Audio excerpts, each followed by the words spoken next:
ശാരീരിക ബന്ധം നടക്കണമെന്നുള്ളതാണ് ജീവശാസ്ത്രപരമായുള്ള ലക്ഷ്യം.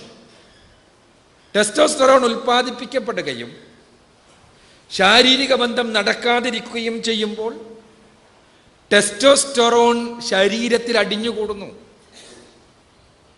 അടിഞ്ഞുകൂടുന്ന ടെസ്റ്റോസ്റ്ററോണ് ലിബിഡോ ഉൽപ്പാദിപ്പിക്കലല്ലാത്ത മറ്റൊരു ധർമ്മമുണ്ട്.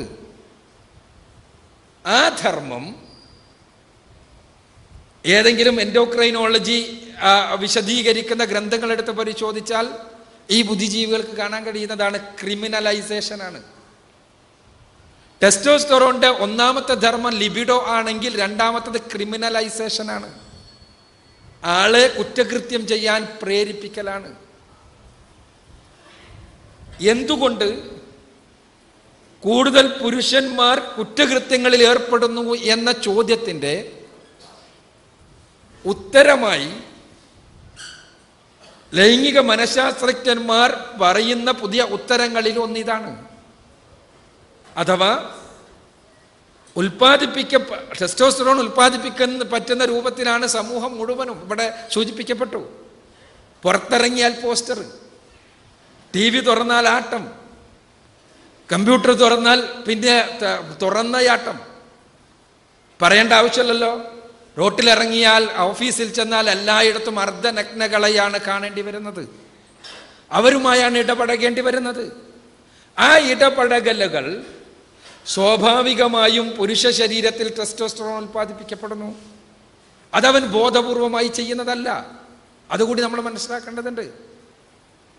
ഒരു പെണ്ണിന്റെ ശരീരം കാണുമ്പോൾ ഉണ്ടാകുന്ന പുരുഷ ശരീരത്തിലെ പ്രവർത്തനങ്ങളെല്ലാം ബോധപൂർവമാണ് എന്നല്ലല്ലോ വസ്തുത.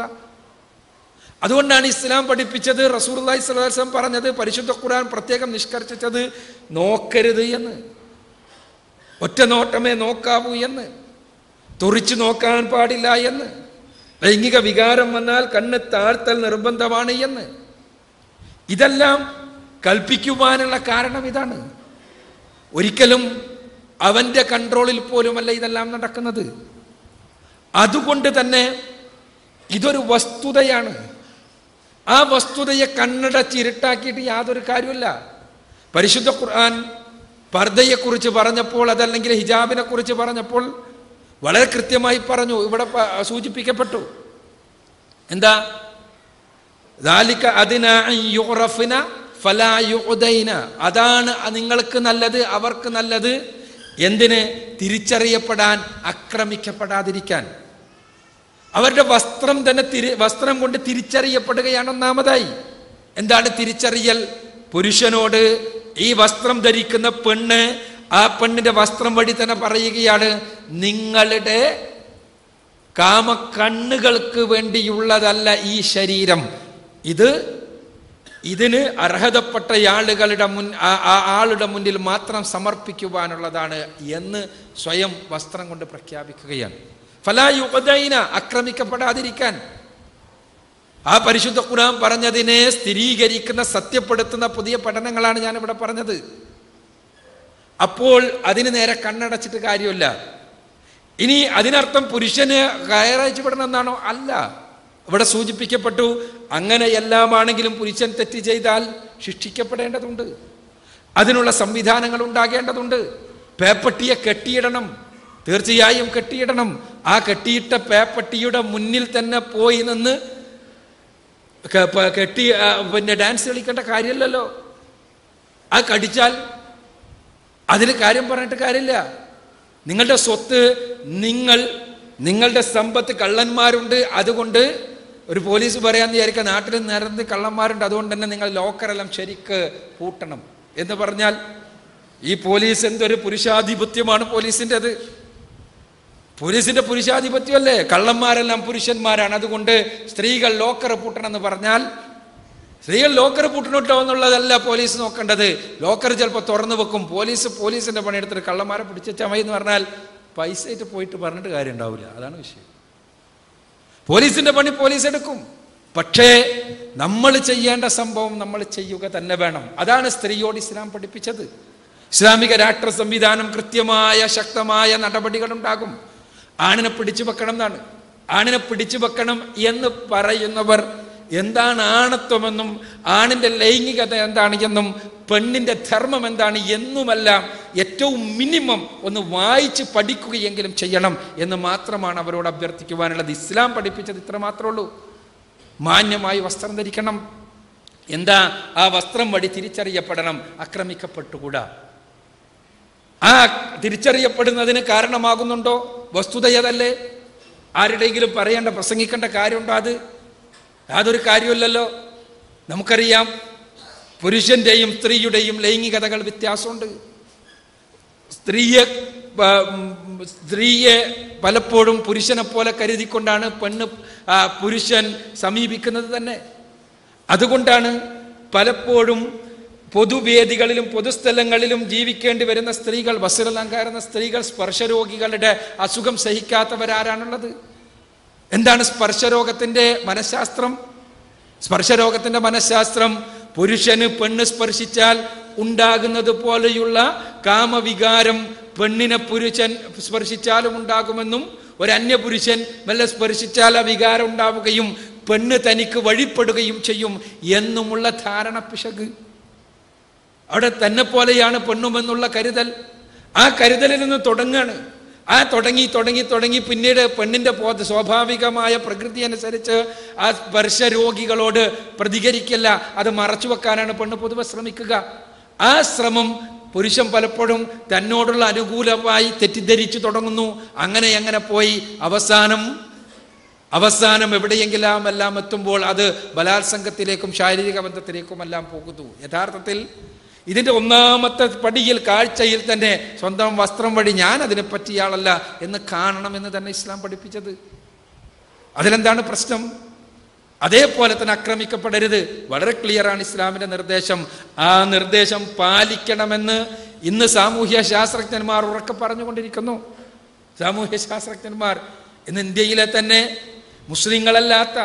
മുസ്ലിം ബുദ്ധിജീവികളല്ലാത്ത, പണ്ഡിതന്മാരല്ലാത്ത ആളുകൾ പെണ്ണുങ്ങളെ നിങ്ങളൊന്ന് മാന്യമായി വസ്ത്രം ധരിക്കുക, എങ്കിൽ തന്നെ ഈ നാട്ടിൽ ഒരുപാട് പ്രശ്നങ്ങൾ പോയി കിട്ടും എന്ന് പറയുമ്പോൾ മുസ്ലിം പേരുള്ള ചില ബുദ്ധിജീവികൾക്ക് ഇസ്ലാമിന് എന്തോ ഒരു അംഗീകാരം വന്നു പോകുന്നുണ്ടോ എന്ന് ഭയപ്പാട് കൊണ്ട് തങ്ങളുടെ മതേതര വ്യക്തിത്വം പ്രകടിപ്പിക്കാൻ വേണ്ടി നടത്തുന്ന ചടുല നൃത്തങ്ങളിൽ നമ്മൾ സഹതപിക്കുക മാത്രമേ നിർവാഹമുള്ളൂ എന്ന് മാത്രം പറയാനാണ് ഞാൻ ആഗ്രഹിക്കുന്നത്.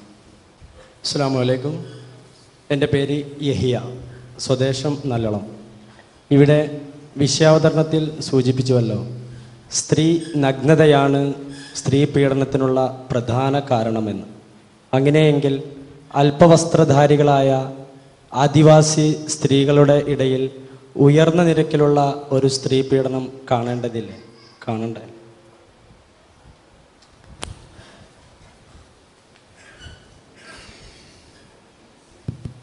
ശ്രീനഗ്നതയാണ് സ്ത്രീപീഡനത്തിൻ്റെ കാരണമെങ്കിൽ അല്പവസ്ത്രധാരികളായ ആദിവാസികൾക്കിടയിൽ സ്ത്രീപീഡനം കാണേണ്ടതല്ലേ എന്നാണ്. തീർച്ചയായും കാണേണ്ടതാണ്, കാണുന്നുമുണ്ട്.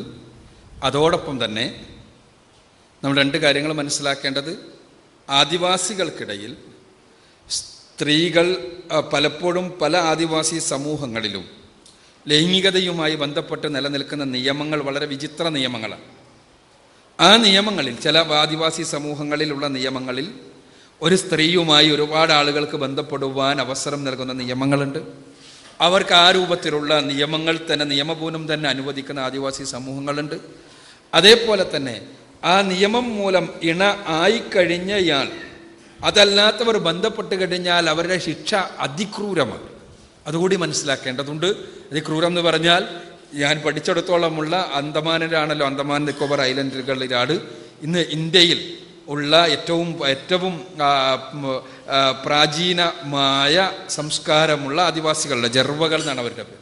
അവർക്കിടയിലുള്ള നിയമം, അവർ നിയതമായ രൂപത്തിൽ ഉള്ളതല്ലാതെയുള്ള ലൈംഗിക ബന്ധം നടന്നു കഴിഞ്ഞാൽ പുരുഷന്റെ ലൈംഗികാവയവം ഛേദിച്ച് കളയുക എന്നതാണ് അവരുടെ നിയമം. അതുകൊണ്ട് തന്നെ അതിനോടുള്ളൊരു ഭയപ്പാട് സ്വാഭാവികമായി നിലനിൽക്കും എന്നതുകൊണ്ടുകൂടിയാകണം അത്തരം നിയന്ത്രണങ്ങൾ ചിലപ്പോൾ ഉണ്ടാകുന്നത് എന്നാണ് മനസ്സിലാക്കുന്നത്.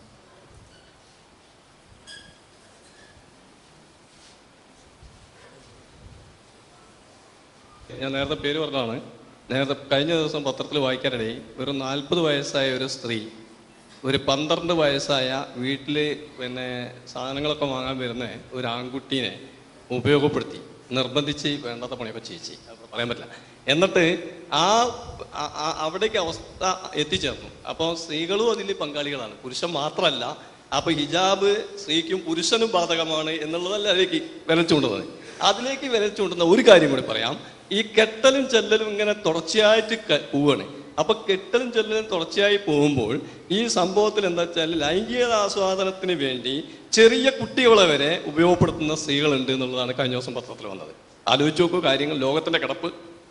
കെട്ടലും മൊയ്യലും ഇങ്ങനെ അവസാനിപ്പിക്കേണ്ടതാണ്. പണത്തിന് വേണ്ടിയിട്ട് അത് ചെയ്യുന്നത് അവസാനിപ്പിക്കേണ്ടതാണ്. അതുകൊണ്ട് സ്ത്രീകൾ മാത്രമല്ല കുറ്റവാളികൾ, അതിന് പുരുഷനും അല്ല സ്ത്രീകളും അതിന് കുറ്റവാളികളാണ് എന്നുള്ള നിലക്കുള്ള ഒരഭിപ്രായം കൂടിയാണ് എനിക്കുള്ളത്.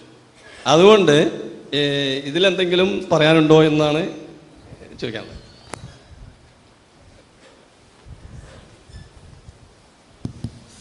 സ്ത്രീകൾ മാത്രമല്ല പുരുഷൻ മാത്രമല്ല, സ്ത്രീകളും കുറ്റവാളികളാണ് എന്നതിനുള്ള ഉദാഹരണ സഹിതമാണ് എൻ്റെ സുഹൃത്ത് പറഞ്ഞിട്ടുള്ളത്. ഇവിടെ ഒരു പെണ്ണിനൊരിക്കലും ബലാത്സംഗം ചെയ്യാൻ കഴിയില്ല. പുരുഷപ്രകൃതി എന്ന് പറഞ്ഞാൽ ബലാത്സംഗം ചെയ്യാൻ പറ്റുന്ന രൂപത്തിലുള്ളതല്ല. പെണ്ണിന് പ്രലോഭിപ്പിക്കാൻ മാത്രമേ കഴിയുള്ളൂ. പുരുഷൻ്റെ ശരീരം ശാരീരിക ബന്ധത്തിന് സജ്ജമാവുകയും, നിങ്ങൾക്കറിയാവുന്നതാണ്, ലൈംഗികമായ ഉദ്ധാരണം സാധിക്കുമ്പോൾ മാത്രമാണ് ശാരീരിക ബന്ധം നടക്കുള്ളൂ. അപ്പോൾ പ്രലോഭിപ്പിക്കുവാനും അതിലേക്ക് കൊണ്ടുപോകുവാനുമെല്ലാം കഴിയുമെന്നല്ലാതെ പെണ്ണിനൊരിക്കലും തന്നെ പുരുഷനെ ബലാത്സംഗം ചെയ്യാൻ കഴിയില്ല. അവിടെ സംഭവിച്ചിട്ടുണ്ടാവുക സ്വാഭാവികമായും ഈ പയ്യനെ അവൾ പ്രലോഭിപ്പിക്കുകയും തൻ്റെ ആവശ്യങ്ങൾക്ക് വേണ്ടി ഉപയോഗിക്കുകയും ചെയ്തതായിരിക്കും. അതും പെൺപീഡനവും തമ്മിൽ വ്യത്യാസമുണ്ട് എന്നർത്ഥം. പെണ്ണിനെ ഇതേപോലെയല്ല, ഒരു പ്രലോഭനവും ഇല്ലാതെ തന്നെ പെണ്ണ് പൂർണ്ണമായും നിഷേധിച്ചാലും പെണ്ണുമായി ബന്ധപ്പെടാൻ പുരുഷന് യാതൊരു തടസ്സവും ഉണ്ടാകില്ല എന്ന കാര്യവും നമുക്കെല്ലാവർക്കും അറിയാവുന്നതാണ്. തീർച്ചയായും പെണ്ണ് എന്നത് പല വിഷയങ്ങളിലും ഇതേപോലെയുള്ള വഴിപിരിവുകൾ ഉണ്ടാകാറുണ്ട്. അവിടെ വസ്ത്രമല്ല പ്രശ്നം, പെണ്ണിൻ്റെ ലൈംഗികതയാണ് പ്രശ്നം, പുരുഷൻ്റെ ലൈംഗികതയാണ് പ്രശ്നം. പെണ്ണിന് സംതൃപ്തമായ ലൈംഗികത ലഭിക്കുന്നില്ലെങ്കിൽ സ്വാഭാവികമായും പ്രശ്നങ്ങൾ ഉണ്ടാവും. ഇസ്ലാം അവിടെയും കൃത്യമായ നിയമങ്ങൾ പഠിപ്പിക്കുന്നുണ്ട്. സ്വന്തം ഇണ, ആ ഇണ പെണ്ണിന് അവൾക്ക് തൃപ്തിയുള്ള ലൈംഗികത നൽകുവാൻ സാധിക്കുന്നവനാകണം. അതില്ലെങ്കിൽ അതിനുള്ള മാർഗങ്ങൾ കണ്ടെത്താൻ അവന് കഴിയണം. അവൾക്ക് സംതൃപ്തിയില്ലെങ്കിൽ അവൾക്ക് വിവാഹമോചനത്തിന് വരെ ഇസ്ലാം അനുവാദം നൽകുന്നുണ്ട്. അവിടെ സംതൃപ്തമായ ലൈംഗികത ഒരു പുരുഷനിൽ നിന്ന് അനുഭവിക്കുന്ന സ്ത്രീയെ സംബന്ധിച്ചിടത്തോളം അവൾക്ക് ഒരവസ്ഥയിലും മറ്റൊരു പുരുഷനെ പ്രലോഭിപ്പിക്കേണ്ട അവസ്ഥയുണ്ടാവുകയില്ല എന്നാണ് ലൈംഗിക ശാസ്ത്ര പഠനങ്ങൾ വ്യക്തമാക്കുന്നത് എന്നുകൂടി മനസ്സിലാക്കുക. തീർച്ചയായും സ്ത്രീകളിലും ഇത്തരം തിന്മകളിലേക്ക് പോകുന്നവരുണ്ടാകും. പക്ഷേ അത് പുരുഷൻ്റേതുപോലെ ഒരു പീഡനാവസ്ഥയിൽ എത്തുകയില്ല എന്ന് മനസ്സിലാക്കുക.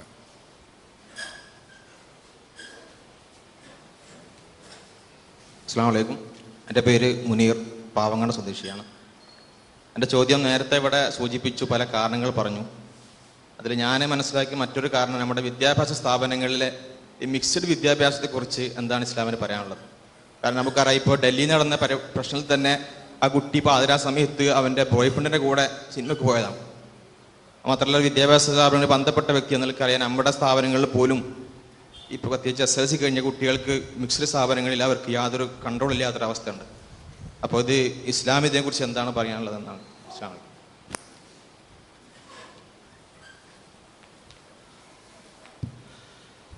ഇതേപോലുള്ള പ്രശ്നങ്ങളിൽ പലപ്പോഴും മിക്സഡ് സ്ഥാപനങ്ങൾ അത് സൃഷ്ടിക്കുന്ന ഒരുപാട് ധാർമ്മിക പ്രശ്നങ്ങളുണ്ട്.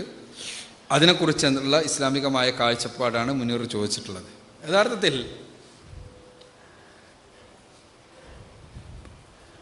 ചോദ്യകർത്താവ് സൂചിപ്പിച്ചതുപോലെ തന്നെ നമുക്കറിയാവുന്നൊരു വസ്തുത, പെൺകുട്ടിയാണെങ്കിലും ആൺകുട്ടിയാണെങ്കിലും അവരുടെ വളർച്ചയുടെ ഘട്ടങ്ങളിൽ, ആ വളർച്ചയുടെ ഘട്ടങ്ങളിൽ കൃത്യമായ മാർഗനിർദ്ദേശവും ഇസ്ലാമികമായ ചിട്ടവട്ടങ്ങളും പാലിക്കാതിരുന്നാൽ,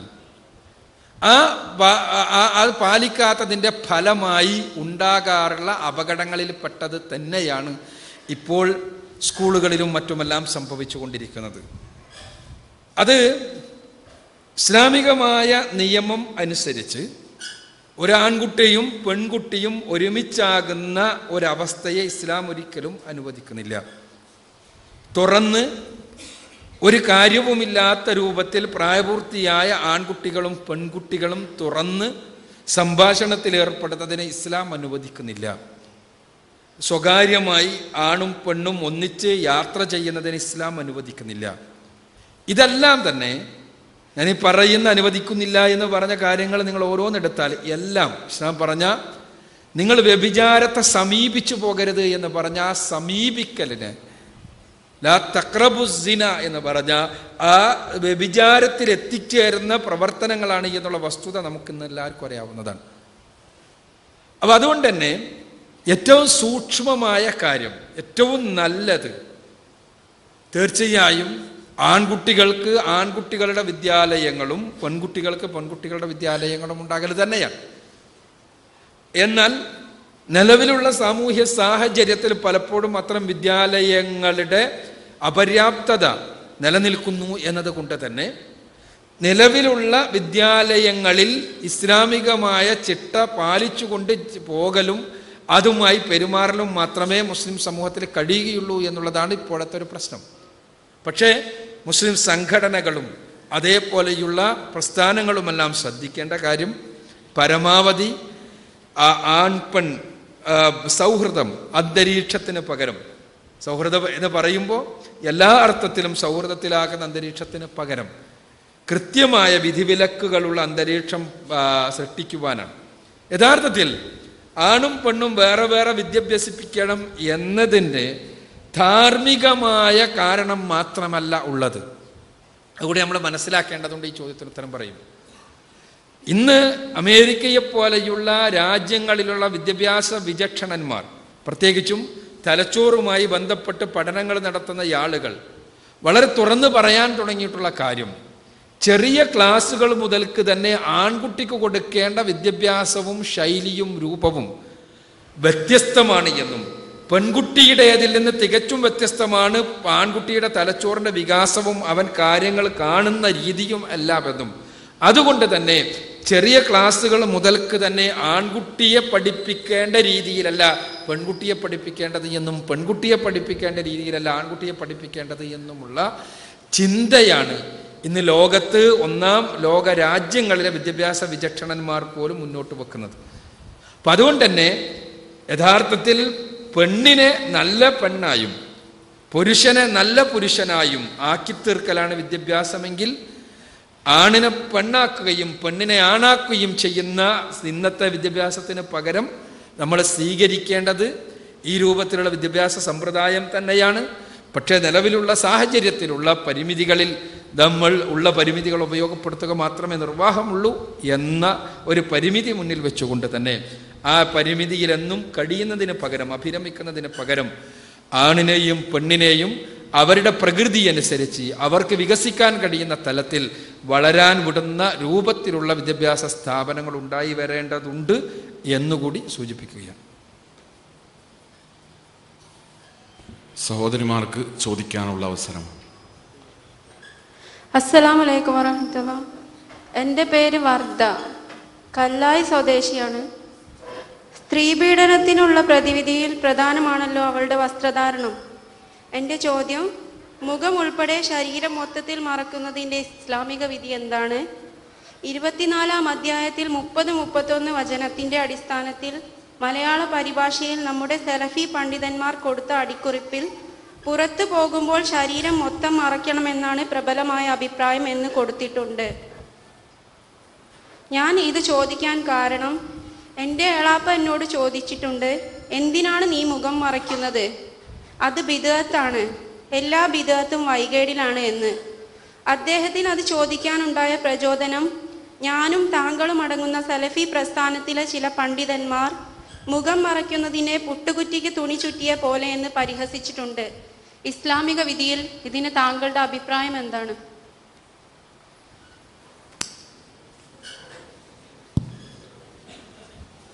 മുഖം മറക്കുന്നതിനെ കുറിച്ചാണ് സഹോദരിയുടെ ചോദ്യം. ആരോ പുട്ടുതൂറ്റിക്ക് തുണി ചുറ്റിയതുപോലെ എന്ന് പറഞ്ഞിട്ടുണ്ട് എന്നാണ് അവരുടെ വല്ലാതെ വികാരം വ്രണപ്പെടുത്തിയിട്ടുള്ളത്. യഥാർത്ഥത്തിൽ ആ രൂപത്തിലുള്ള വികാര പ്രകടനങ്ങളും വികാര വ്രണപ്പെടുത്തുന്ന വർത്തമാനങ്ങളും ആരായാലും ഉപേക്ഷിക്കേണ്ടതാണ്. യഥാർത്ഥത്തിൽ പരിശുദ്ധ ഖുർആനിലെ 24-ാമത്തെ അധ്യായം സൂറത്തുൻ നൂറിലെ 30-31 വചനങ്ങളെ വ്യാഖ്യാനിച്ച ചില പണ്ഡിതന്മാർ മുഖവും മറക്കേണ്ടത് നിർബന്ധമാണ് എന്ന് വ്യാഖ്യാനിച്ച ആളുകളുണ്ട് എന്നത് ശരിയാണ്. പക്ഷേ പരിശുദ്ധ ഖുർആനിൻ്റെ അടിസ്ഥാനത്തിൽ ജീവിക്കുകയും എങ്ങനെയാണ് ഖുർആൻ പ്രയോഗവൽക്കരിക്കേണ്ടത് എന്ന് പഠിപ്പിക്കുകയും ചെയ്ത റസൂലുള്ളാഹി സ്വല്ലല്ലാഹു അലൈഹി വസല്ലം ആ പ്രവാചകന്റെ ജീവിത കാലഘട്ടത്തിൽ സ്വഹാബ വനിതകൾ മുഖം മറക്കാതെ തന്നെ ജീവിച്ചിരുന്നു എന്നും അന്യപുരുഷന്മാരുമായി ഇടപഴകുന്ന സന്ദർഭത്തിൽ ഇസ്ലാമികമായ വിധിവിലക്കുകൾ പാലിച്ചുകൊണ്ട് മുഖവും മുൻകൈയും മറക്കാതെ തന്നെ ഇടപഴകിയിരുന്നു എന്നതിനുമുള്ള ഒരുപാട് തെളിവുകൾ ഉദ്ധരിച്ചുകൊണ്ട് പണ്ഡിതന്മാർ മുഖം മറക്കൽ നിർബന്ധമാണ് എന്ന് പറയുന്നത് ശരിയല്ല എന്ന വാദവും ഉന്നയിക്കുന്നു.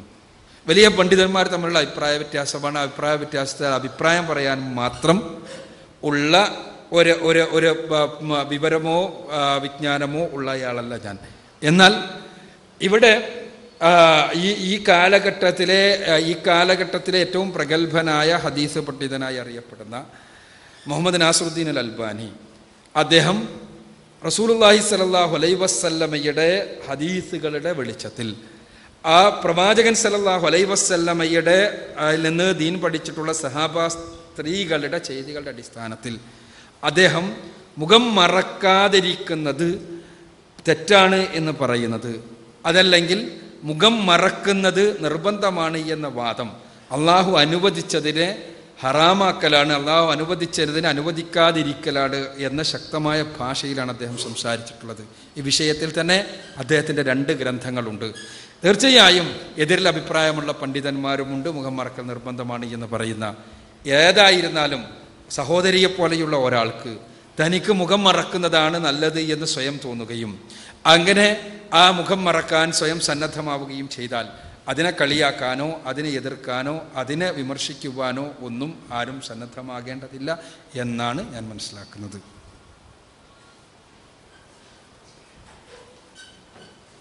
അസ്സലാമു അലൈക്കും. എൻ്റെ പേര് ഷബീർ, വയനാട് സ്വദേശിയാണ്. പിന്നെ ബലാത്സംഗത്തിന് 8 ഷണ്ഡീകരണമാണ് ഒരു ശിക്ഷാ നടപടിയായിട്ട് ഒരു വാദം ഉണ്ട്. അത് ഇസ്ലാമിക ശിക്ഷാ നടപടിയേക്കാൾ ഒന്നുകൂടെ ബെറ്റർ അല്ലേ എന്നാണ് ചോദ്യം.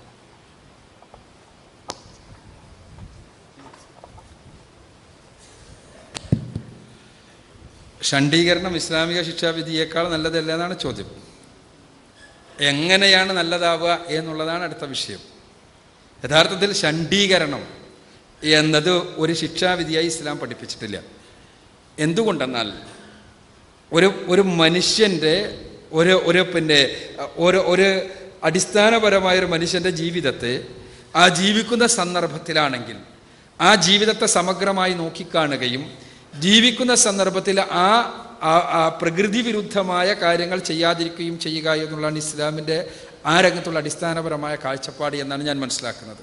അവിടെ ശിക്ഷ എന്ന് പറയുമ്പോൾ കുറ്റത്തിനുള്ള ശിക്ഷയാകണം. ആ ശിക്ഷയുടെ അടിസ്ഥാനപരമായ സംഭവം പുറത്തുള്ള ആളുകൾക്ക് അത് വലിയ ഒരു പാഠമാകണം. ആ പാഠം സൃഷ്ടിക്കുന്ന ശിക്ഷയാവുക എന്നുള്ളതാണ് ഇസ്ലാം പഠിപ്പിക്കുന്ന ശിക്ഷാസമ്പ്രദായം. ആ ശിക്ഷാസമ്പ്രദായത്തിൽ ഷണ്ഡീകരണം സംഭവിച്ചാൽ, ഒരാളെ ഷണ്ഡീകരിച്ചു എന്ന് വിചാരിക്കുക, ആ ഷണ്ഡീകരിച്ചാൽ ഇന്നത്തെ പുതിയ മെഡിക്കൽ സയൻസ് വികസിക്കുകയും ആ ഷണ്ഡീകരിച്ച മാർഗത്തെ തിരിച്ച് ശരിയാക്കാൻ ചിലപ്പോൾ സാധിച്ചേക്കുകയെല്ലാം ചെയ്യും. ഇവിടെ അങ്ങനെ സാധിച്ചു കഴിഞ്ഞാൽ അവിടെ ആ ശിക്ഷയുടെ പ്രസക്തി നഷ്ടപ്പെടുകയാണ്. അപ്പോഴും ഒരു ശിക്ഷാസമ്പ്രദായം എന്നുള്ള നിലയ്ക്ക് ഇസ്ലാം പറഞ്ഞ ശിക്ഷാസമ്പ്രദായങ്ങൾ പരസ്യമായി നടപ്പാക്കുമ്പോൾ സ്വാഭാവികമായി തന്നെ ജനങ്ങൾക്ക് അതിൽ പാഠമുണ്ടാവുകയും ജനങ്ങൾ ആ തെറ്റിലേക്ക് പോകാതിരിക്കുകയും ചെയ്യും എന്നുള്ളതാണ് വസ്തുത. ഷണ്ഡീകരണം പോലെയുള്ള ശിക്ഷാസമ്പ്രദായങ്ങൾ ഇസ്ലാം പഠിപ്പിച്ചിട്ടില്ല. അത് പ്രകൃതി വിരുദ്ധമായത് കൊണ്ടാകാം. അള്ളാഹു സുബ്ഹാനഹു വ തആല ഷണ്ഡീകരണത്തെ പൊതുവെ നിരോധിക്കുകയാണ് ചെയ്തിട്ടുള്ളത്. നിരോധിച്ച ഒരു കാര്യം വെച്ചുകൊണ്ടുള്ള ഒരു ശിക്ഷാസമ്പ്രദായം ഇസ്ലാം അനുവദിക്കാറില്ല എന്നതുമാകാം അതിന് കാരണം. അസ്സലാമു അലൈക്കും. ഞാൻ ഷംജിത്ത്, മലപ്പുറം താനൂർ സ്വദേശിയാണ്. നമുക്ക് ലഭിച്ചിട്ടുള്ള ആധുനിക സൗകര്യങ്ങളെ ചൂഷണം ചെയ്യുന്നതാണ് സ്ത്രീപീഡനത്തിന് കാരണമെന്ന് സുഹൈൽ തൻവീർ സാഹിബ് ഇവിടെ സമർത്ഥിക്കുകയുണ്ടായി. എൻ്റെ ചോദ്യം, നമ്മൾ ആദ്യം ഉത്ബോധനം നടത്തേണ്ടത് സ്ത്രീകളുടെ ഇടയിലല്ല, രക്ഷിതാക്കളുടെയും ഭർത്താക്കന്മാരുടെ ഇടയിലാണ്. റസൂൽ സല്ലല്ലാഹു അലൈഹി വസല്ലമയുടെ ഒരു പ്രവചനമുണ്ട്, എനിക്ക് ശേഷം 3 വിഭാഗം ജനങ്ങൾ വരാനുണ്ട്, അവരെ ഞാൻ കണ്ടിട്ടില്ല. അതിലൊരു വിഭാഗം സ്ത്രീകളാണ്. അവർ വസ്ത്രം ധരിച്ചിരിക്കും, പക്ഷേ നഗ്നരായിരിക്കും. അവരുടെ തല ഒട്ടകത്തിൻ്റെ പൂഞ്ഞ പോലെ നടക്കുമ്പോൾ ആടിക്കൊണ്ടിരിക്കുമെന്ന്. ഇമാം ബക്കർ സാഹിബിൻ്റെ നിർദ്ദേശം ശ്രമിക്കാനുള്ള താല്പര്യം.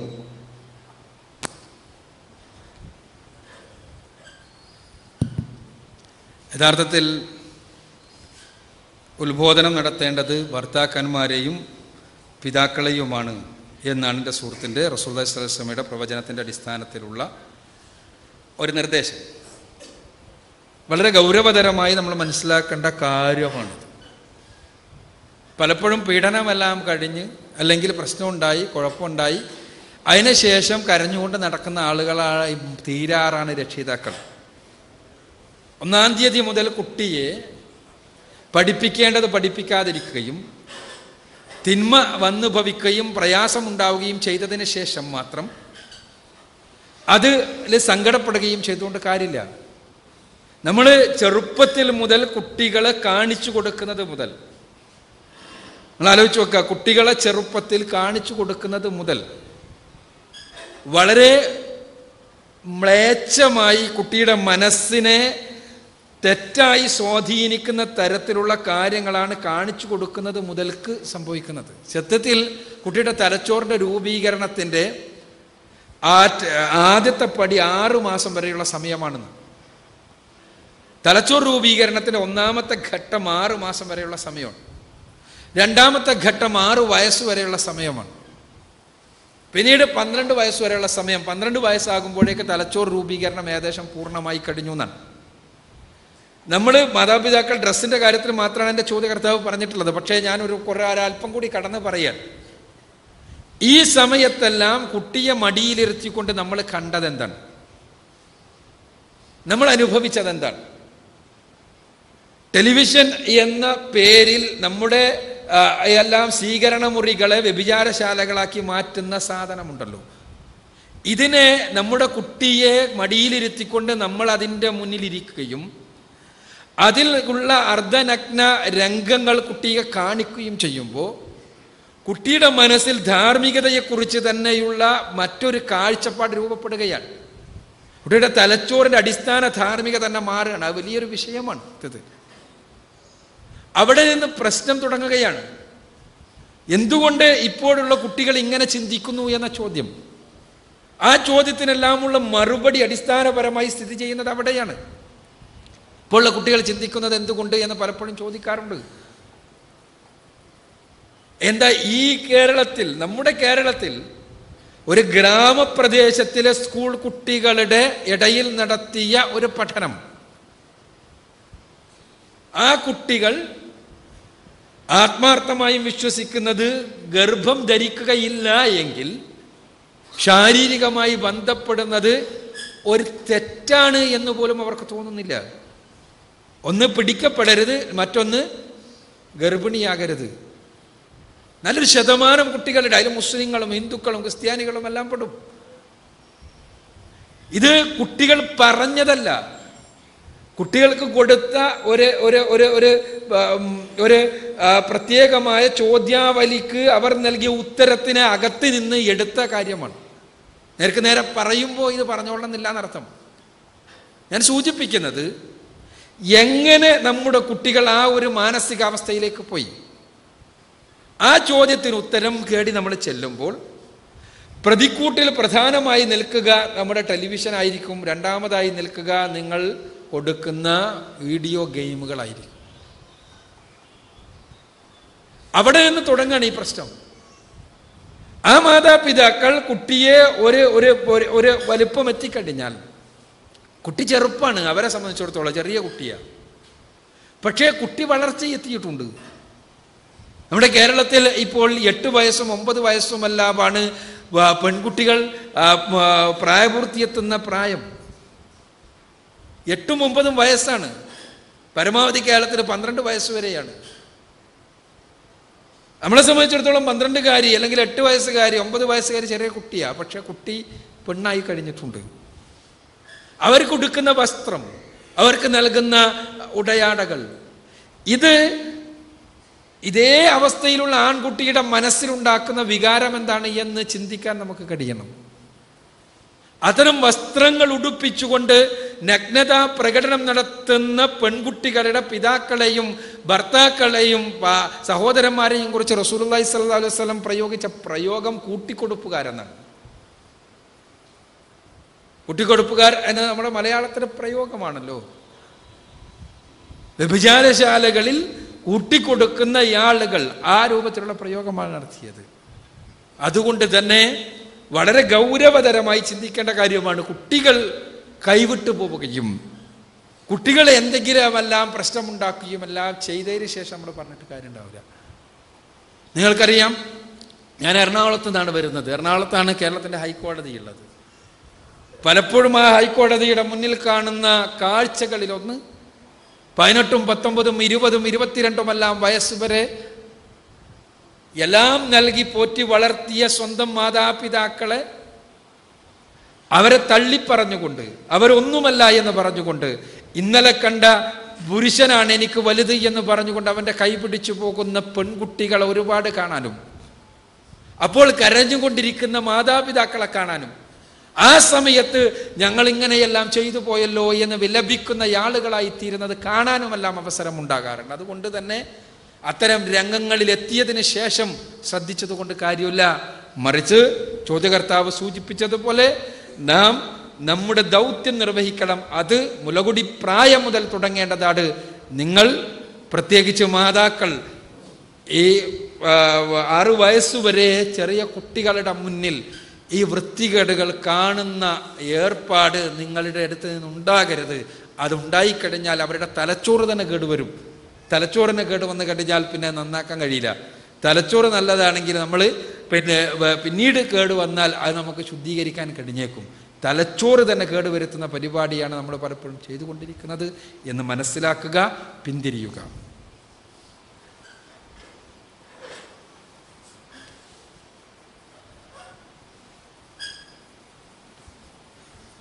അസ്സലാമു അലൈക്കും. എൻ്റെ പേര് യാസിർ, പാവങ്ങാട് സ്വദേശിയാണ്. എൻ്റെ ചോദ്യം, അക്ബർക്ക് പറഞ്ഞ് ഒരു സ്ത്രീനെ കാണുമ്പോൾ പുരുഷൻ്റെ ശരീരത്തിൽ ഒരു പ്രത്യേക ഹോർമോൺ ഉണ്ടാകുന്നു, ടെസ്റ്റോസ്റ്ററോൺ. അപ്പോൾ ഇത് ഇന്ന് നമുക്ക് പത്രങ്ങളിലും മാധ്യമങ്ങളിലും കാണാറുണ്ട്. പല പിതാക്കളും അല്ലെങ്കിൽ ഫാദറിനിലോ സെക്കൻഡ് ഫാദറൊക്കെ സ്വന്തം മക്കളെ പീഡിപ്പിക്കുന്നത്. അപ്പോൾ ഇത് ഈ കുട്ടികളെ കാണുമ്പോൾ, സ്വന്തം മക്കളെ കാണുമ്പോൾ ഫാദറിൻ്റെ അല്ലെങ്കിൽ സ്വന്തം അച്ഛൻ്റെ അല്ലെങ്കിൽ മറ്റ് മഹ്റൂമായ, സ്വന്തം വീട്ടിൽ കഴിയുന്ന മഹ്റൂമായ ആളുകൾക്ക് ഇങ്ങനെ ഒരു വികാരം അല്ലെങ്കിൽ ഇങ്ങനത്തെ ഒരു ഹോർമോൺ പ്രൊഡ്യൂസ് ചെയ്യുന്നുണ്ടോ? അപ്പോൾ ഇവരെ മുന്നിൽ വീട്ടിനുള്ളിൽ തന്നെ സ്ത്രീകൾ മുഖവും മുൻകൈയും ഒഴിച്ചു ബാക്കിയെല്ലാം മറക്കേണ്ടതുണ്ടോ എന്ന വിഷയമാണ്. സെക്കൻഡ് ക്വസ്റ്റ്യൻ എന്ന് വെച്ചാൽ, ഇപ്പോൾ പറഞ്ഞ് ഷെയ്ഖ് അൽബാനി പറഞ്ഞിട്ടുണ്ട് മറ്റേത് നിർബന്ധമല്ലാന്ന്. നമ്മൾ ഖുർആനും ഹദീസും കഴിഞ്ഞിട്ടുണ്ടെങ്കിൽ ഇജ്മാ നോക്കാറുണ്ടല്ലോ. അങ്ങനെ നോക്കുകയാണെങ്കിൽ സ്ത്രീകളുടെ വസ്ത്രധാരണത്തെ പറ്റിയിട്ട്, മുഖം മറക്കുന്നതിനെ പറ്റിയിട്ട് ഇജ്മാ എന്താണ്, കൂടുതൽ പണ്ഡിതന്മാരുടെ അഭിപ്രായം എന്താണ്? അത് നിർബന്ധമാണെന്നാണോ അല്ലെങ്കിൽ മറ്റൊന്നാണോ? അതാണ് ചോദ്യം.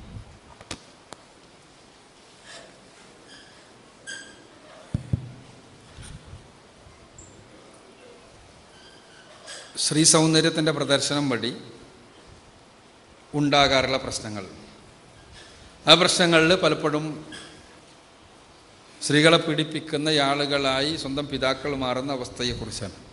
അല്ലെങ്കിൽ സ്വന്തം സഹോദരങ്ങൾ മഹ്റമുകളായ ആളുകൾ മാറുമ്പോൾ എന്ത് ചെയ്യണം എന്നുള്ളത് ഇതൊരു വളരെ പ്രധാനപ്പെട്ട പ്രശ്നമാണ്. സത്യത്തിൽ മനുഷ്യൻ എന്നുള്ള വർഗത്തിൻ്റെ തന്നെ സവിശേഷത നിങ്ങൾ ശ്രദ്ധിച്ചാൽ, ശരിക്കും മനുഷ്യൻ എന്നുള്ള വർഗത്തിൻ്റെ സവിശേഷത ഈ രക്തബന്ധമുള്ള ആളുകൾ ഈ പറയുന്ന കാഴ്ചകളിൽ ലൈംഗികമായ ഉത്തേജനം ഉണ്ടാവൂല എന്നുള്ളതാണ്. സ്വന്തം മാതാവിനെ കണ്ടാൽ ലൈംഗികമായ ഉത്തേജനം ഉണ്ടാകൂല സാധാരണഗതിയിൽ മനുഷ്യൻ എന്ന ഹോമോസാപ്പിയൻ എന്ന ജീവിയിൽ. സ്വന്തം സഹോദരനെ കാണുമ്പോൾ ഉണ്ടാവില്ല. അതിന് ഒരുപാട് ശാസ്ത്രീയമായ കാര്യങ്ങൾ പറയുന്നുണ്ട്. അതിൻ്റെ എത്രത്തോളം ശരിയാണ് തെറ്റാണെന്നൊന്നും പഠനങ്ങൾ എത്രത്തോളം എത്തിയിട്ടുണ്ടെന്ന് എനിക്കറിയില്ല. ഇവിടെ ഒരു കുഞ്ഞ് മാതാവിൻ്റെ മുല കുടിക്കുന്ന സന്ദർഭത്തിൽ മാതാവിൻ്റെ ശരീരത്തിൽ ഉണ്ടാകുന്ന ഒരു ഹോർമോണാണ് ഓക്സിറ്റോസിൻ. ഓക്സിറ്റോസിൻ എന്ന ഹോർമോൺ മാതാവിൻ്റെ ശരീരത്തിൽ ഉണ്ടായാൽ സ്വാഭാവികമായും അത് കുഞ്ഞിൻ്റെ ശരീരത്തിലെത്തും. കുഞ്ഞിൻ്റെ ശരീരത്തിൽ ഓക്സിറ്റോസിൻ ആവശ്യത്തിന് കിട്ടിക്കഴിഞ്ഞാൽ ഈ കുഞ്ഞും മാതാവും തമ്മിലുള്ള ബന്ധം ദൃഢമാകും. ഒരേ മാതാവിൽ നിന്ന് ഓക്സിറ്റോസിൻ ലഭിച്ച ഒരുപാട് കുഞ്ഞുങ്ങളുണ്ടെങ്കിൽ, സഹോദരങ്ങൾ സ്വാഭാവികമായിട്ടും ഈ ഓക്സിറ്റോസിൻ ലഭിച്ച ഒരുപാട് കുഞ്ഞുങ്ങളുണ്ടെങ്കിൽ ആ കുഞ്ഞുങ്ങൾ തമ്മിലുള്ള ബന്ധം ദൃഢമാകും. ഓക്സിറ്റോസിൻ എന്ന ഹോർമോണിൻ്റെ ദൗത്യങ്ങളിൽ ഒന്ന് പരസ്പര ബന്ധം ദൃഢമാക്കലാണ്.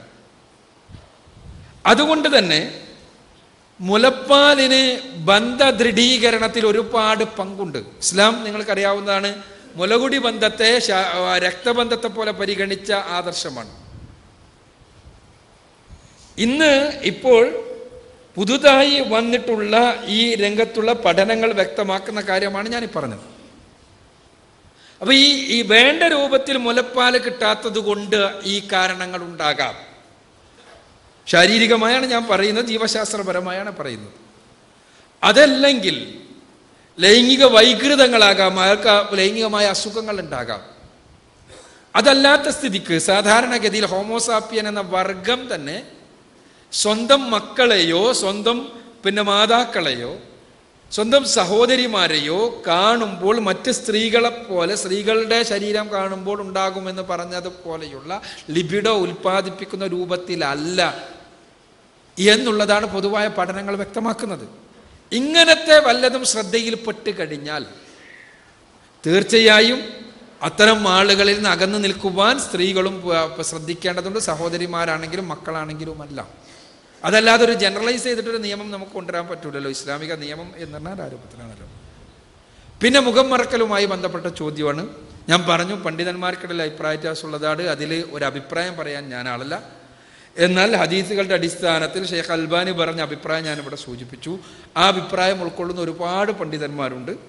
ഇതേപോലെ തന്നെ സൗദി അറേബ്യയുമായി ബന്ധപ്പെട്ട, ഹിജാസുമായി ബന്ധപ്പെട്ട കുറേ പണ്ഡിതന്മാർ തിരിച്ചുള്ള അഭിപ്രായമുള്ളവരുമുണ്ട്. ഹദീസുകൾ, അൽബാനി ഉന്നയിച്ച ഹദീസുകളിലെ സംഭവങ്ങൾ വെച്ച് നോക്കുമ്പോൾ മുഖം മറക്കൽ നിർബന്ധമാണ് എന്ന് പറയുവാൻ ഹദീസുകളുടെ അടിസ്ഥാനത്തിൽ തെളിവുകളില്ല എന്നാണ് നമുക്ക് തോന്നുന്നത് എന്നതിൻ്റെ പദം പ്രത്യേകം നിങ്ങൾ മനസ്സിലാക്കുക. ഞാൻ അതിൽ ഒരു പക്ഷം പിടിക്കുവാൻ ഞാൻ ആളല്ല. അപ്പോൾ അതുകൊണ്ട് തന്നെ പണ്ഡിതന്മാരുടെ ഇജ്മാ എന്ന് പറഞ്ഞാൽ പണ്ഡിതന്മാർ ഒന്നിച്ചെടുക്കുന്ന ഒരു തീരുമാനമാണ്. അതിങ്ങനത്തെ വിഷയങ്ങളുള്ളതല്ല. പണ്ഡിതന്മാരുടെ ഇജ്മാ ഉണ്ടാവുക പുതിയ വിഷയങ്ങളിലാണ്. ഇത് റസൂലുള്ളാഹി സ്വല്ലല്ലാഹു അലൈഹി വസല്ലമയുടെ കാലത്തെ സംഭവങ്ങളെ മനസ്സിലാക്കുന്നിടത്തുള്ള പണ്ഡിതന്മാരുടെ അഭിപ്രായ വ്യത്യാസങ്ങൾ, ആ അഭിപ്രായ വ്യത്യാസം എക്കാലഘട്ടത്തിൽ ഉണ്ടാകാം. അതിൽ നമ്മൾ സ്വീകരിക്കേണ്ട നിലപാട് തെളിവുകൾ വെച്ചുകൊണ്ട് സ്വീകരിക്കുക എന്നുള്ളതാണ്. പണ്ഡിതന്മാർ പറഞ്ഞ തെളിവുകൾ എന്താണോ അത് പരിശോധിച്ചുകൊണ്ട് സ്വീകരിക്കുക എന്നുള്ളതാണ്. അതാണ് നമ്മൾ എടുക്കേണ്ട നിലപാട്. ആ നിലപാട് ഞാൻ പറഞ്ഞു കഴിഞ്ഞു. അസ്സലാമു അലൈക്കും. ഈയിടെയായിട്ട് ആണിനെയും പെണ്ണിനെയും തിരിച്ചറിയാനുള്ള ഒരു മാർഗം മുഖം മറയ്ക്കാതിരിക്കലാണ്. കഴിഞ്ഞ ദിവസം മലപ്പുറം ജില്ലയിൽ ഒരു പെണ്ണ് പ്രസവിച്ചിട്ട് അതിനെ കുളിപ്പിക്കാൻ വേണ്ടിയിട്ട് ഒരാണ് കണ്ണ് മാത്രം ബാക്കി വെച്ച് ബാക്കിയൊക്കെ ഹിജാബ് നല്ല പർദ്ദ ധരിച്ചിട്ട് അവിടെ പോയി. 15 ദിവസം ആ പെണ്ണിനെ ഓൻ കുളിപ്പിച്ച് എന്നെ അവസാനം അടിച്ച് പുറത്താക്കി. കോഴിക്കോട് മെഡിക്കൽ കോളേജിൽ അങ്ങനെ ഒരു സംഭവം ഉണ്ടായി. ഒരു പെണ്ണിൻ്റെ അടുത്ത് പോയി കിടന്ന് ഓളെടുത്തുനിന്ന് മാല അടക്കം കവർന്ന്. ഇതൊരു നല്ല തട്ടിപ്പാണ്, ഈ കണ്ണ് മറിച്ച് അടക്കല്. ഓൽക്കൊക്കെ ആളുകളൊക്കെ കാണാം, ഇങ്ങോട്ട് കാണാൻ പറ്റില്ല. ആണിനെയും പെണ്ണിനെയും തിരിച്ചറിയാൻ വേണ്ടി റസൂലുള്ള കൽപ്പിച്ചിട്ടുണ്ട്. അല്ലാതെ എങ്ങനെ നടക്കാണ്? ആള് ഡിസ്കൈസ് ചെയ്തിട്ട് തട്ടിപ്പ് നടത്തൂലേ? അപ്പൊ അങ്ങനെ റസൂലുള്ള പറയോ? അങ്ങനെ പറഞ്ഞിട്ടുണ്ട് നിങ്ങൾ ആർക്കെങ്കിലും തെളിയിക്കാൻ സാധിക്കുമോ?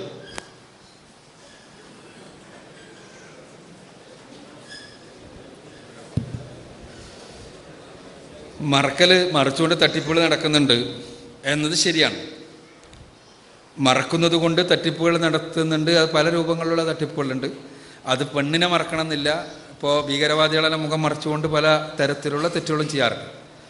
പക്ഷേ ഇവിടെ റസൂലുള്ളാഹി സ്വല്ലല്ലാഹു അലൈഹി വസല്ലം പറയോ എന്നെല്ലാം ചോദിച്ചാൽ റസൂലുള്ളാഹി സ്വല്ലല്ലാഹു അലൈഹി വസല്ലം പറയോ എന്ന് പറയേണ്ട ആൾ ഞാനല്ല. റസൂൽ പടച്ചോനാ പറയേണ്ടത്. റസൂൽ പറയണോ പറയേണ്ടത് തീരുമാനിക്കും. ഇവിടെ തീർച്ചയായും പെണ്ണിൻ്റെ മുഖം എന്നുള്ളത് അവളുടെ ഐഡൻറ്റിറ്റിയാണ്. ആ ഐഡൻറ്റിറ്റി മറക്കുവാൻ നിർബന്ധമായി റസൂലുള്ളാഹി സ്വല്ലല്ലാഹു അലൈഹി വസല്ലം കൽപ്പിച്ചിട്ടുണ്ടോ ഇല്ലേ എന്നുള്ളതാണ് വിഷയം. അത് കൽപ്പിച്ചിട്ടുണ്ടോ ഇല്ല എന്നുള്ള വിഷയത്തിൽ ഉള്ള ഹദീസുകളും പരിശോധിച്ചുകൊണ്ട് തീരുമാനമെടുക്കുക. ഞാൻ പറഞ്ഞു കഴിഞ്ഞു, ഹദീസുകൾ പരിശോധിച്ചതിൻ്റെ അടിസ്ഥാനത്തിൽ മഹാപണ്ഡിതന്മാരിൽ പലരും നിർബന്ധമാണ് എന്ന് പറയാൻ നിർവാഹമില്ല എന്ന് പറഞ്ഞ കാര്യം ഞാൻ പറഞ്ഞു കഴിഞ്ഞു. എന്നാൽ ഒരു പെണ്ണിന് താനിക്ക് തൻ്റെ സുരക്ഷയ്ക്ക് മുഖം മറക്കുകയാണ് നല്ലതെന്ന് തോന്നിയാൽ അങ്ങനെ ചെയ്യാൻ പാടില്ല എന്ന് പറയാൻ യാതൊരു നിർവാഹമില്ല. അതുകൊണ്ട് തന്നെ ഞാൻ ചെയ്യരുത് എന്നോ അത് തെറ്റാണ് എന്നോ പറയാൻ നിർവാഹമില്ല എന്നാണ് എനിക്ക് ചുരുക്കത്തിൽ പറയാൻ. സഹോദരിമാർ ചോദ്യം ഉണ്ടെങ്കിൽ ചോദിക്കാം. അസ്സലാമു അലൈക്കും. ഇപ്പോൾ ഇവിടെ സംസാരിച്ചതുപോലെ തന്നെ മുഖമറക്കുന്ന കാര്യത്തിൽ പറഞ്ഞിരുന്നല്ലോ, പല വിഷയത്തെക്കുറിച്ച് പല ആളുകളും പറഞ്ഞു. പക്ഷെ എന്തെന്ന് വെച്ചാൽ നമ്മുടെ ഒരു സുഹൃത്തിൻ്റെ വീട്ടിൽ കഴിഞ്ഞ 2 ആഴ്ച മുമ്പ് 3 പേര് 2 പേര് മുഖം മറച്ചിട്ടും 1 പേര് മുഖം മറക്കാതെയും വന്നേ. വീട്ടിൽ കയറി വെള്ളം ചോദിച്ചു. അങ്ങനെ സ്ത്രീ വെള്ളം എടുക്കാൻ വേണ്ടി പോയി. വെറുതെ ഒന്ന് വീട്ടിലാരും ഇല്ലാത്ത അവസ്ഥയിൽ കതക് മുട്ടിയിട്ട് പറഞ്ഞ് ഭർത്താവിനോട് നിങ്ങളൊന്ന് എണീക്ക്, ഭർത്താവ് വീട്ടിലില്ല. ആ സമയത്ത് പറഞ്ഞ് നിങ്ങളൊന്ന് എണീക്ക്, 2 ആരും വന്നിക്കണമെന്ന് പറഞ്ഞു. ഉടനെ തിരിച്ചു പോയി നോക്കുമ്പോൾ 2 പുരുഷനാണ് ആ മുഖം മറച്ച് വന്ന ആള്. അപ്പോൾ അതും ഒരു അപകടാവസ്ഥ തന്നെയല്ലേ? ശരി, അസ്സലാമു അലൈക്കും. ഞാൻ നേരത്തെ പറഞ്ഞിരുന്നു, കൃത്യമായ ഒരു വിഷയത്തിൻ്റെ ഉള്ളിൽ നിന്നിട്ടാണ് നമ്മൾ ഈ ചർച്ച സംഘടിപ്പിച്ചിട്ടുള്ളത്. ഇതുപോലെയുള്ള കർമ്മശാസ്ത്ര വിഷയങ്ങൾ നമുക്ക് ചർച്ച ചെയ്യാനും ചോദിക്കാനും പറയാനും ഒക്കെ ഒരുപാട് വേദികൾ സാധാരണ നിലക്ക് സംഘടിപ്പിക്കപ്പെടാറുണ്ട്. അതുകൊണ്ട് ആ ചർച്ച, മുഖം മറക്കുന്നതും മറക്കാതിരിക്കുന്നതുമായ ചർച്ച ഇവിടെ അവസാനിക്കുകയാണ്. സ്ത്രീ പീഡനങ്ങൾ കാരണങ്ങളും പ്രതിവിധികളും എന്ന വിഷയമാണ് ചർച്ച നടക്കുന്നത്. സഹോദരിമാരുടെ ഭാഗത്ത് ആ വിഷയത്തിലുള്ള ചോദ്യങ്ങൾ ആരെങ്കിലും ഉണ്ടെങ്കിൽ ചോദിക്കണം. അതല്ലെങ്കിൽ ഇവിടെ അടുത്ത ചോദ്യകർത്താവിനെ വിളിക്കാവുന്നതാണ്. അസ്സലാമു അലൈക്കും. എൻ്റെ പേര് ഫർസാന.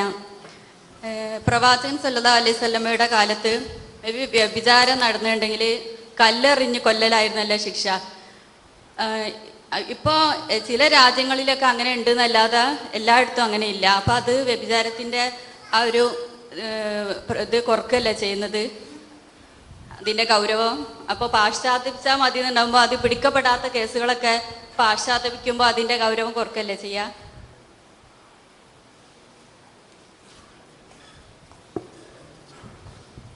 റസൂലുള്ളാഹിന്റെ കാലത്ത് വ്യഭിചരിച്ചാൽ കല്ലെറിഞ്ഞു കൊല്ലലായിരുന്നു. ഇപ്പോൾ കല്ലെറിഞ്ഞ് കൊല്ലാതിരിക്കുന്നത് പ്രശ്നം ഗുരുതരമാക്കൂലേ എന്നാണ് ചോദ്യം. വ്യഭിചരിച്ച ആളെ കല്ലെറിഞ്ഞു കൊല്ലണമെന്ന് ഇസ്ലാമിൽ വിധിയില്ല. എന്താ ഇയാളെ പറയണെന്ന് വിചാരിക്കും. 4 ആളുകൾ കാണുക വ്യഭിചരിച്ചാൽ കല്ലെറിഞ്ഞു കൊല്ലണമെന്നാണ് ഇസ്ലാമിലെ വിധി, അതും വിവാഹിതനാണെങ്കിൽ. 4 ആള് കാണുന്ന രൂപത്തിൽ വ്യഭിചരിച്ച സംഭവങ്ങളില്ലാത്തതുകൊണ്ടാണ് കല്ലെറിഞ്ഞു കൊല്ലാത്തത്. 4 സാക്ഷികൾ വേണോ?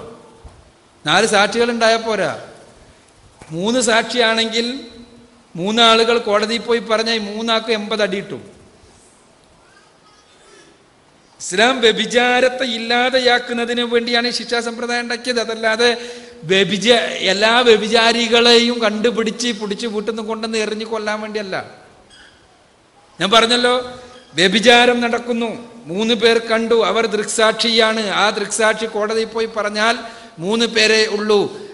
എങ്കിൽ 3 പേർ കണ്ടോ ഇല്ലേ എന്നുള്ളത് വിഷയമല്ല. 3 പേർക്കും അടി കിട്ടും, 80 അടി വീതം. 4 പേരുണ്ടാകണം. 4 പേര് സാക്ഷ്യം സ്ഥിരമായി നിൽക്കണം. എപ്പോഴെങ്കിലും സാക്ഷി കാലുമാറാൻ പാടില്ല. ഇങ്ങനത്തെ ഒരുപാട് പ്രശ്നങ്ങളുടെ വ്യഭിചാരത്തിന്റെ ശിക്ഷക്ക്.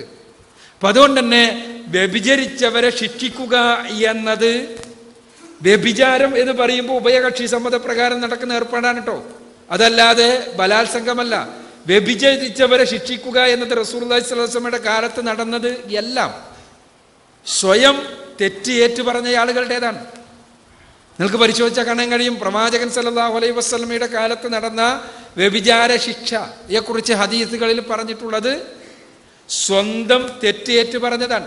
മുസ്ലിം സമൂഹത്തിൽ നടന്നത്, അഥവാ തെറ്റ് ചെയ്തു പോയി, ആ വിവാഹിതനാണ് എന്നിട്ട് പ്രവാചകന്റെ അടുത്ത് വന്നിട്ട് ഒരു സാക്ഷിയുമില്ല, ആരും കണ്ടിട്ടില്ല, അള്ളാഹുവിന് മാത്രമേ അറിയുള്ളൂ. പക്ഷേ അള്ളാഹുവിന്റെ കോടതിയിൽ ഈ ശിക്ഷയിൽ നിന്ന് വിടുതൽ ലഭിക്കണമെന്ന ആഗ്രഹത്തോടു കൂടി പശ്ചാത്താപത്തോടു കൂടി റസൂലുള്ളാഹി സ്വല്ലല്ലാഹു അലൈഹി വസല്ലമയുടെ അടുത്ത് വരികയും ആ തെറ്റ് ഏറ്റുപറയുകയും അങ്ങനെ ശിക്ഷ ഏറ്റുവാങ്ങുകയും ചെയ്തതാണ്.